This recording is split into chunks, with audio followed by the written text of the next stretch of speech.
Wow, sieltä löytyy niin paljon erilaisia tehtaita, jotka valmistaa niinku kymmeniä ja kymmeniä erilaisia malleja, erilaisia spekseillä ja kaikkea muuta. Niitä voi kustomoida ja vitsi, se on ihan uskomattoman hienoa. Postitus voi olla tosi kallista ja tosiaan siihen tulee just nämä tullit ja alvit päälle. Tunnetuimmana varmasti olisi se AliExpress. No, niitä mä en yksinkertaisesti lähtisi tilaamaan sähköpyörää. Minkälaista on tilata kiinalainen sähköpyörä, kuten tää Langelei's JMG 600 Plus? Ja onko se edes oikeasti turvallista? Ja onko siinä riskiä, että se voi tulla huijatuksi? No, tänään tutustutaan Kiinan sähköpyörän tilaukseen ja samalla vastaan juurikin noihin kysymyksiin. Eli mä oon harrastanut sähköpyöriä vuodesta 2014 asti ja nämä viimeiset 5 vuotta mä oon jakanut mun sähköpyöräkokemuksista videoita tänne YouTubeen. Joten laita ihmeessä kanavaa tilaukseen ja tänään tutustutaan tuohon Kiinan sähköpyörän tilausprosessiin. Eli tehdään nyt heti ensimmäisenä tärkeimmät asiat selväksi. Eli 1. Maksu kannattaa aina tehdä luottokortilta, PayPalilta tai hyödyntäen esimerkiksi Klarnaa tai jotain muuta vastaavaa maksupalvelua. Mä itse henkilökohtaisesti käytän aina PayPalia, joka sitten puolestaan velottaa mun luottokorttia. Eli siinä on vähän semmoinen tuplasuojaus siinä. Ja ylipäätänsä oikeastaan kalliita tavaroita ostaessa mun mielestä ei ikinä voi olla liian varovainen. Ihan edes ylipäätänsä Suomestakaan ostaessa. Sitten 2. Eli useimmiten verkkokaupat, jotka myyvät tämmöisiä kiinalaisia sähköpyöriä, tarjoavat niinku ilmaiset toimitukset. Ja heillä voi olla jopa useita varastoja niinku ihan ympäri maailmaa. Mutta tässä vaiheessa on ihan äärimmäisen tärkeää mun mielestä selvittää, että lähteekö se sähköpyörä nimenomaan Euroopan varastolta, eikä esimerkiksi Kiinan varastosta. Koska jos se pyörä lähtee Euroopan unionin ulkopuolelta, niin silloin sulle tulee maksettavaksi mitä useimmiten alvit ja tullit, jotka voi pahimmassa tapauksessa nostaa sitä pyörän hintaa jopa yli 50%. Mutta pääsääntöisesti nämä firmat, nimenomaan jonka kanssa mä teen yhteistyötä, toimivat vain Euroopan varastoilla. Ja mä mainitsen aina erikseen, että jos se pyörä tulee jostain ihan muualta. Sitten 3. Varmista, että se sivusto on oikea. Nimittäin huijaussivustojakin on olemassa hyvin samankaltaisilla nimillä, että ne voi vaikka erottua jollain väliviivalla siitä alkuperäisestä. Mulle itselle ei ole kyllä ikinä tullut tuommoista vastaan. Suhteessa siihen, että kuinka paljon mä oon kuitenkin viettänyt aikaa netissä nimenomaan näiden sähköpyörien parissa, niin sinänsä jännä, että mä en ole vielä törmännyt yhteenkään semmoiseen, mutta silti mun mielestä ei ikinä voi olla liian varovainen, joten kannattaa esimerkiksi, jos sä tilaat vaikka BuyBestGeariltä, niin käyttää sitä linkkiä, mikä tuon mun videon kuvauksesta löytyy. Ja nimenomaan tämän takia toi kohta 1 on niin tärkeä. Mutta käytetään nyt esimerkkinä BuyBestGear, koska se nyt on yksi isoimmista Kiinan sähköpyörien myyjistä, ja se nyt sattumoisin on tämän kanavan yhteistyökumppani. Tämä video siis ei ole mitenkään tehty yhteistyössä niiden kanssa, vaan mä oon ihan oma-aloitteisesti nyt tehnyt tämän videon, ja tämä sisältää vaan niitä mun omia mielipiteitä ja suosituksia, kuten kaikki muutkin mun videot. Mutta BuyBestGear antoi mulle siis koodin käyttöön, eli BBG Bossmanaatti, joka käyttämällä siis sä saat ekstra 3% alennusta. Ja miksi sun siis kannattaisi edes käyttää tätä mun koodia niin kuin ton alennuksen lisäksi? No okei. Tämä on ehkä se isoin juttu, että jos ikinä sulla tulee ongelmatapauksia vaikka BuyBestGearin kanssa, sanotaan vaikka esimerkiksi joku takuuongelma, ei niin kuin ota ratketakseen, tai joku kommunikaatiohaaste ylipäätänsä, tässä on kuitenkin kielimuuria vastassa, niin mä pystyn siinä auttaa, koska siis mullahan on oma kontakti sinne BuyBestGearille, mutta jos sitä pyörää ei osteta ton mun linkin tai koodin kautta, niin valitettavasti silloin mä en pysty auttamaan. Mutta siirrytään tuohon Lapelandiin sisälle, niin mä näytän teille ton tilausprosessin. Eli jos sua kiinnostaisi tilaa tämmönen Langelei's JMG 600 Plus, niin periaatteessa tästä vaan valitset ton värin ja kumman sensorin sä haluat. Eli haluatko nopeussensorin vai vääntösensorin. Mä itse suosittelen ehdottomasti vääntösensoria. Tästä aiheesta on itse asiassa tulossa video. Sitten vaan buy now.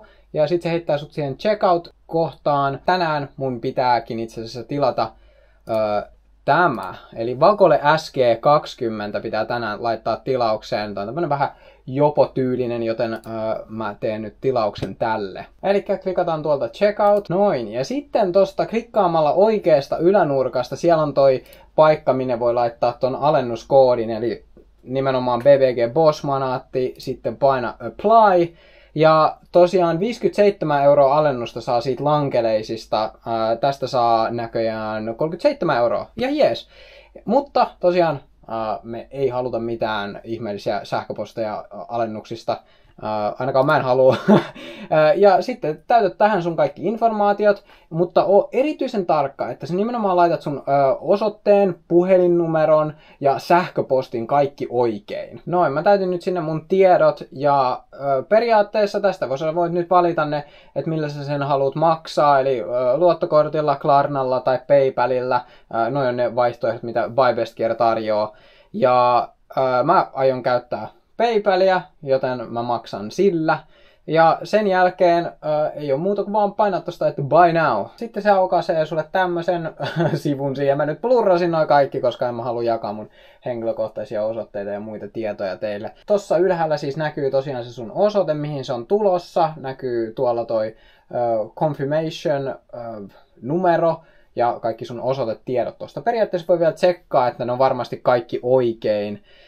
Ja sit sä voit vielä jatkaa ostelua, jos sä oikein hulluksi hurahdat. Tän jälkeen sulle tulee sähköpostiin vielä ilmoitus. Eli mulle nyt tuli tämmönen sähköposti sinne, ja tuolla oikeassa ylänurkassa, niin siellä on se tilausnumero. Toi on tosi tärkeä, eli esimerkiksi jos sulla tulee mitään sitten ongelmia, esimerkiksi just tarvit takujuttuja tai muuta semmoista, niin toi numero on tosi tärkeä. Se on se BBG ja sen jälkeen iso numerosarja. Täällä näkyy nämä osoitteet, ilmainen toimitus, millä maksettu. Kuten huomaat, niin tässä kohtaahan ei siis näy ollenkaan, että missä on mun seurantakoodi. No, se on tulossa kohtapuoliin postiin sitten, että silloin kun se paketti lähtee, niin sitten sä saat sen seurantakoodin. Siinä voi mennä niin kuin semmoinen pari arkipäivää, kun ne sen käsittelee. Joskus voi mennä vähän pidempään. Ja sen jälkeen sieltä tulee sitten tämmönen viesti, kun se paketti alkaa lähtemään. Eli tossa on toi, mistä sä voit helposti seurata sitten sitä, että missä se sun paketti menee. Suosittelen ehdottomasti sit siikailemaan sitä vähän väliä, että justiin, että voit katsoa, että no, milloin se on lähestyy Suomea ja sitten nimenomaan, että ne jakelupäivät ja kaikki muut menee sitten vähän oikein. Tää on siis vaan nyt esimerkkinä toi MG800 Maxi, minkä mä tilasin tossa jokin aika sitten. Tän linkin kautta sä pääset helposti aina sitten seuraamaan sitä, että missä se paketti menee. Sä voit, kun sä klikkaat tosta, niin sä saat sinne, se heittää sut sinne BuyBestGearin sivuille. Sä voit kopioida sen seurantakoodin ja heittää sen esimerkiksi tonne 17track.nettiin.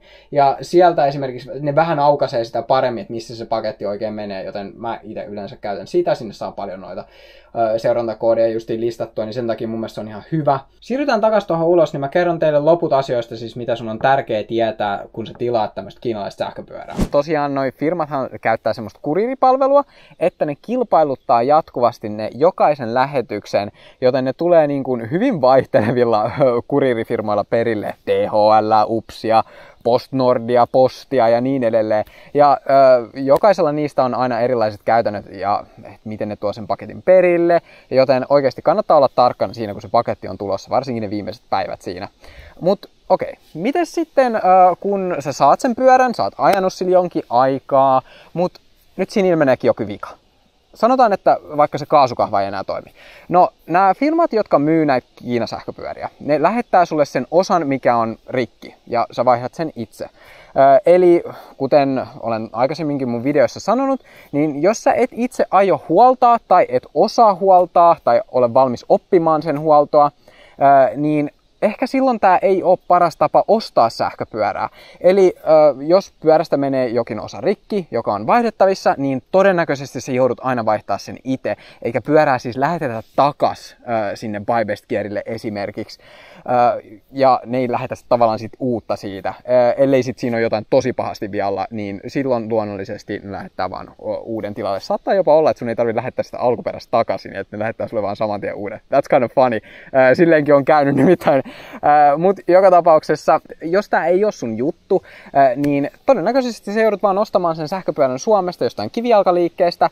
Siinähän on paljon etuja kans myös, siitäkin kokemuksesta varmasti jossain vaiheessa mä aion tehdä videon. Mutta tämähän on se juttu, että silloin sä joudut ostaa niin kuin tavallaan heikommilla sähköspekseillä varustetun sähköpyörän, joka maksaa sitten taas paljon enemmän, voi olla jopa 2 kertaa enemmän suhteessa tavallaan niin kuin nimenomaan sähkökomponentteihin, ei puhuta noista muista komponenteista. Eli hinnat on aika lailla ehkä suhteessa nimenomaan siihen palveluun, mitä sä haluut, ja siihen määrään kans ylipäätänsä, että mitä sä oot valmis tekemään sen pyörän suhteen. Mut entäs sitten toi ylläpito ja varaosat sitten niinku takuajan jälkeen? No, tää on ehkä mun mielestä oikeasti paras osio näissä Kiinan sähköpyörissä. Nimittäin se, että nää ei ole osa mitään suljettua järjestelmää. Kuten aika lailla niin kuin kaikki muut noin markettipyörät, missä on esimerkiksi vaikka Shimano, Bosch, Yamaha tyyliset niin kuin moottorit. Mikä tarkoittaa sitä, että kaikki on mahdollista korjata ja huolta ihan itse. Sun ei tarvi viedä sitä minnekään, mikä on mun mielestä ihan oikeasti paras asia. Nämä on siis valmistettu nimenomaan niin kuin ihan yleisillä komponenteilla. Näitä saa niin kuin esimerkiksi AliExpress, on ihan pullollaan kaikenlaisia ihan niin kuin tosi pikku osiakin, mitä voisi välillä ajatella, että vitsi, en mä varmaan ikin saa enää tuommoista osaa uusiksi muuta kuin varmaan siltä valmistajalta itsestään. Mutta ei, niitä ihan oikeasti löytyy niin kuin tosi hyvin. Ja näitä osia siis saa ihan Euroopastakin. Tulee pari kauppaa mieleen, niin kuin Nexun, EM3EV, Eneprof. Tämmöisissä asioissa niin kuin nimenomaan keskustellaan tuolla mun Discordissa. Siellä on jo 2000 jäsentä.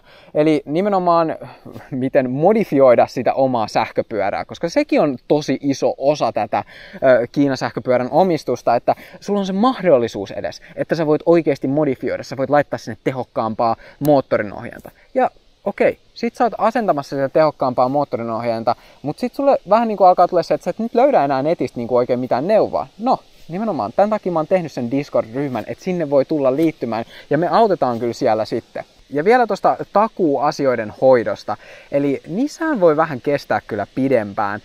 Usein kommunikaatiokin on vähän hitaamman puoleista, eli esimerkiksi asian selvitykseen voi mennä viikko, pari, ja varsinkin jos on niinku yhtään epäselvempi ongelma. Okei, sen jälkeen sitten se osa lähtee tulemaan, mutta usein näillä Kiinan sähköpyöriä myyvillä firmoilla ei ole Euroopassa varaosia, vaan ne on siellä Kiinassa. Joten siinä postituksessa voi yleensä mennä parista viikosta jopa kuukauteen. Mulla on yksi kokemus Buy Best Gearin kautta, mikä on kyllä tosi positiivinen kokemus, mutta se on vain yksi, joten eli se Vacole Q20 mulla kaatui junassa taittaen sen kammen, ja sitä samaa kokoa mä en sit löytänyt niinku paikallisesta pyöräliikkeestä, joten mä otin sit yhteyttä Buy Best Geariin ja mä sain sen asian hoidettua yhdessä sähköpostissa, ja se paketti saapui 5 päivää myöhemmin, eli mä olin oikeesti, siis se tuli mulle ihan yllätyksenä, että kuinka nopeasti se tulikin perille. Tää siis ei oo ymmärtääkseni niinku mitenkään erityiskohtelua niinku nimenomaan mulle, koska mä oon tämmönen influencer, vaan siis tuolla Discordissa oli joku toinenkin kommentoinut sitä, että se oli yllättynyt siitä, että kuinka nopeasti sen varaosa tuli Buy Best Gearilta perille, koska tavallaan oletusasetuksena on se, että niissä kestää paljon pidempään. Mutta kuten varmaan tuossa ehkä huomasitkin, niin mun automaattinen reaktio oli vaan mennä suoraan katsomaan jostain paikallisesta liikkeestä, että saisinko mä sen varaosan ostettua, eikä edes niinku kysellä saman tien niinku vaikka Buy Best Gearilta tai siltä firmalta, keneltä se pyörä on tullut. Ja mun mielestä ehkä se pitäisi ollakin se asenne kans näiden kanssa. Eli olla nimenomaan tietoinen siitä, että jos sä haluat sen asian hoidettua niin kuin nopeammin, niin sä maksat sen sit itse. Ja voit sit kans niin kuin tavallaan hoitaa sen takuasian niin kuin normaalisti, mutta sit sä tavallaan vaan odotat sitä niin kuin tuomaa osaa, niin kuin sen takuun tuomaa osaa, mutta sitten se jää vaan sulle niinku varaosaksi ekstrana, mikä on sillähän se ihan niinku tavallaan kuitenkin hyvä, että jos mulla olisi siis vain yksi pyörä, niin mä ostaisin nimenomaan varuiksi ehkä, mä sanoisin, että uuden kaasukahvan, sitten mä sanoisin, että jos mulla olisi nimenomaan nopeusantorillinen versio, niin mä ostaisin uuden nopeusantorin varmuuden vuoksi, koska ne on vähän semmosia, että ne tuppaa hajoa vähän helpommin. Ja sitten mä ostaisin vielä moottorin ohjaimen, riippuen vielä mallista, niin ehkä jotain näytön kytkimiä tai jotain muut semmoista, mutta ne on vähän.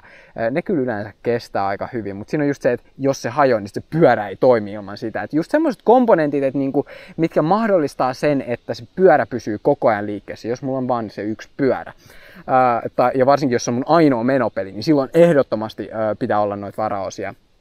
Joten mulle tämä ekstra peppailu on niinku nimenomaan perusteltua, koska sen pyörän alkuperäinen hankintahinta oli niin paljon halvempi, mitä mä olisin ikinä mistään muualta saanut. Eli tavallaan se on sitten se syy tähän. Käydään nyt tähän loppuun vielä, että näitä pikaisesti muitakin kauppoja kuin vaan Buy Best Gear. Eli tunnetuimmana varmasti olisi se AliExpress. No, niitä mä en yksinkertaisesti lähtisi tilaamaan sähköpyörää. Miksi? No, niillä on oikeasti jostain syystä niinku kalliimmat hinnat melkein pääsääntöisesti. Ja varsinkin niinku jonkun takuuajan varmistaminen voi olla oikeasti tosi hankalaa siellä. Mutta niinku, okei, siis kans kommunikaatio niin kuin erilaisten niin kuin, koska se, miten se AliExpress toimii, se on vähän niin kuin Amazon. Jos sä tiedät, miten Amazon toimii, niin siis se on periaatteessa iso ostoskeskus. Ja siellä on vaan tosi paljon pieniä myyjiä siellä, ja siitä rakentuu itsessään AliExpress. AliExpress sitten voi tarjota vähän lisää suojaa, mutta joka tapauksessa niin ne pienet myyjät voi vaan hävitä sieltä. Mutta tässä tapauksessa nimenomaan esimerkiksi AliExpress tarjoaa just sen tuen siihen. Ja tähän on jännä. Mä en siis niinku oikeesti, mä olin aika yllättynyt, se aika mitä AliExpress pitää sen myyjän rahoja itsellään on tosi pitkä. Siis jos mä en väärin muista, niin se oli 180 päivää. Et periaatteessa niinku puolen vuoden ajan ne niinku pitää sen myyjän rahoja poissa niiltä, vaikka sä oot ostanut sen pyörän ja se on ollut käytössä ja kaikkea muut semmoista. Et siinä on tavallaan silti hyvin vahva semmonen luottamus nimenomaan, mutta joka tapauksessa mulla ainakin itsellä on ne kaikki takuasiat siellä onnistunut ihan hyvin, mutta se prosessi siinä ja just nimenomaan se, että kun ne on nimenomaan siellä Kiinassa nämä liikkeet, niin se, että siinä menee sitten se yli 30 päivää, että varaosia sitten oikeasti tulee. Niin kato, onko sillä tuotteella niin kuin esimerkiksi arvosteluita ja onko siinä kuvia nimenomaan niissä arvosteluissa siitä tuotteesta. Et silleen sä pystyt oikeasti tosi tehokkaasti haravoimaan sitä AliExpressia läpi ja tietenkin, jos se tuote vaikuttaa liian halvalta ollakseen totta, niin se todennäköisesti on. Eli sielläkin on niitä huijauksia, mutta sä saat kyllä hyvin tietoisesti mun mielestä valikoida sieltä, että sä otat jonkun semmoisen huijauksen ja ostat sen. Et mun mielestä ne on ollut ainakin itselleni on ollut tosi selkeä. Mutta hei tietenkin, siinä on se, että jos sä oot vähän uusi tähän, niin mä ymmärrän sen, että niinku virheet varmasti sattuukin. Mutta sitten toinen sivustohan olisi se Alibaba. Eli siellä on ihan uskomaton valikoima. Siis oikeesti, mä oon viettänyt varmaan satoja tunteja oikeesti selaten vaan Alibaban valikoimaa. Ja siis wow, sieltä löytyy niin paljon erilaisia tehtaita, jotka valmistaa niinku kymmeniä ja kymmeniä erilaisia niinku malleja, erilaisia spekseillä ja kaikkea muuta. Niitä voi kustomoida ja vitsi, se on ihan uskomattoman hienoa. Mutta tosiaan sehän on oikeasti tarkoitettu vaan tommosille isoille firmoille, jotka tilaa vähintään joku 50-100 pyörää kerrallaan, joskus jopa niinku 500 pyörää kerrallaan, ja se on nimenomaan tarkoitettu siihen. Toki sieltä pystyy tilaamaan yksittäisiä malleja, mutta ne liikkuu nimellä yleensä sample, mikä siis tarkoittaa sitä, että sample-malleihin ei kuulu takuuta ja ne lähtee aika lailla täysin poikkeuksetta suoraan Kiinasta. Ja sieltä asti yhden paketin niin kuin postitus voi olla tosi kallista ja tosiaan siihen tulee just nämä tullit ja alvit päälle. Toki. Nämä kyllä voi todella usein tarjota sulle mahdollisuuden kiertää näitä veroja ja se paketti tulee esimerkiksi Puolan, Tsekkien tai Hollannin kautta, mutta joka tapauksessa, jos sä et ole tilaamassa toista sataa pyörää, niin en mä kyllä Alibabasta mitään ostaisi. Eli näin, tämmöistä on tilata kiinalainen sähköpyörä. Hyvinkin virtaviivasta ja loppujen lopuksi eroa niin perusnettikauppaan ostoon ei ole oikeasti ihan hirveästi. Tärkeimpänä tietenkin on vaan tutustua siihen itse tuotteeseen, mitä sä oot tilaamassa niin mahdollisimman hyvin. Ettei tule niin mitään semmoista hutiammuntaa, että oho, tulikin ostettu jotain vähän muuta, mitä oli tarkoitus. Tää on ehkä se kaikista tärkein juttu. Mutta jos sulla tulee jotain kysyttävää tästä aiheesta, niin jätä kommenttia. Mä erittäin mielelläni vastaan näihin. Mulla riittää nimenomaan kokemusta näistä. Mä oon tilannut vähän milloin mistäkin kaikenlaisia juttuja. Eli